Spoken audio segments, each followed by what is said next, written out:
What if the war between the land and the sea was never started by the sea at all? What if everything we've been told since episode 1, every attack, every threat, every act of retaliation, was built on a lie buried so deep that even UNIT didn't know it existed? Episodes 5 of the war between the land and the sea don't just raise the stakes. They completely rewrite the story. By the time this arc ends, heroes are gone, villains are exposed, and the world itself is permanently changed. This isn't just an ending, it's a reckoning. Let's break it all down. Episode 5 and the lie that started the war. The cold open that changes everything. Episode 5 opens in total darkness. No Barclay. No Salt. No Kate. Instead, we're thrown 30 years into the past. A classified British military operation descends into the ocean depths, accompanied not by UNIT, but by representatives from an early oil conglomerate.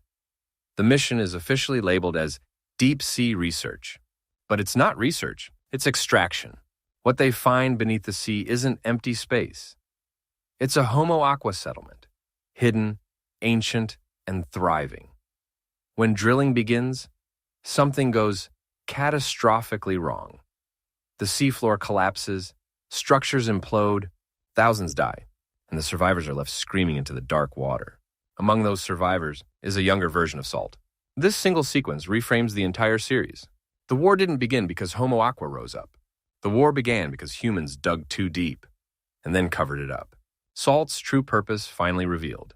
Back in the present, Barclay finally learns the truth Salt has been hiding. She was never sent to the surface just to negotiate peace. She was sent as a failsafe. Salt carries biological access codes encoded directly into her DNA, a living key to an ancient Homo Aqua defense system buried deep beneath the tectonic plates. This system isn't a bomb. It's worse. If activated, it could collapse global shipping routes, flood coastal military installations, trigger irreversible geological changes. Not to destroy the world, but to protect the sea at any cost. Salt insists she never intended to use it. Her entire mission was built around the belief that humans could change. But after the deepfake video, the assassination attempt, and the military mobilization, that belief is beginning to fracture, not just among humans, but among her own people.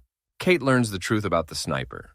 Meanwhile, Kate continues pulling at loose threads that no one wants touched. And what she finds is devastating. The sniper who killed her partner was never acting on behalf of Homo Aqua. The order came from a Black Ops task force, quietly approved by figures tied directly to General Gunsberg. The goal wasn't assassination. It was destabilization. By removing Kate's emotional anchor, they ensured she'd either fall in line or be pushed out. This moment doesn't break Kate. It clarifies her. For the first time, she sees the war for what it really is. A manufactured crisis designed to justify power. The ultimate betrayal, Salt taken by her own people. Salt is summoned to an ancient Homo Aqua sanctuary, a sacred waterfall said to be neutral ground. Barclay goes with her, believing this could finally lead to peace. Instead, it's a trap. Homo Aqua leadership accuses Salt of becoming too human, of hesitating when extinction-level threats loom. They no longer trust her restraint. They take her by force. Barclay screams after her, helpless. The sea goes completely still. Episode 5 ends with the horrifying implication. Dragged beneath the waterfall, Salt disappears into the depths. Barclay screams after her, helpless.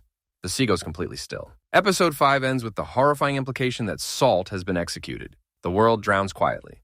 Salt is alive, but no longer the same. But she has undergone a forced transformation. Her Homo Aqua physiology fully awakened, stronger, faster, emotionally distant. She hasn't been turned into a villain. She's been turned into a symbol, a reminder of what happens when mercy fails. The final push toward war. General Gunsberg seizes control of the narrative completely. Using Salt's disappearance as justification, he convinces the Prime Minister to authorize a preemptive underwater strike using experimental seismic weapons. Kate refuses to sign off. She's immediately removed from command.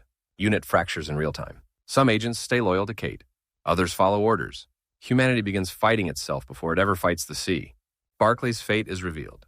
Salt secretly meets Barclay one last time, and she tells him the truth she never meant to share. Barclay has been changing. Since episode 1, prolonged exposure to Homo Aqua technology has been altering him at a cellular level. He can interface with the ancient defense system in a way no other human can. If he links himself to it, the system will shut down, the oceans will stabilize, Homo Aqua cities will survive, but Barclay will never return to the surface. Salt begs him not to do it. For the first time, she chooses him over her people. Barclay chooses the world over himself. Kate burns it all down. With war minutes away, Kate makes her final move. She leaks everything. The original massacre, the oil conglomerate cover-up, the deepfake program, the sniper order, Gunsberg's manipulation. The truth goes global. The Prime Minister resigns live on air. Markets crash. Protests erupt. The world watches the lie unravel. But the submarines are already descending. The final sequence, ending explained, as seismic weapons power up beneath the sea. Barclay connects to the system. The ocean begins to roar. Tectonic plates shift. Tsunami warnings flash across global screens. And then, silence. The weapons fail. The sea calms. The system shuts down permanently. Salt watches as Barclay's life signs fade away. He doesn't die violently. He simply becomes part of the ocean. The war ends quietly. The final image. Months later, Kate stands before a newly formed Earth-Ocean Accord, now leading a rebuilt unit grounded in transparency rather than secrecy. Salt watches from beneath the waterline as humans and Homo Aqua meet peacefully for the first time. A child swims near the surface. Human eyes. Homo Aqua gills. The future has already begun. Cut to black. What this ending really means. This ending isn't about victory. It's about consequence. Humans started the war. Salt tried to stop it. Barclay paid the price. And Kate made sure the truth survived. The land didn't win. The sea didn't win. The lie lost. Thank you for watching.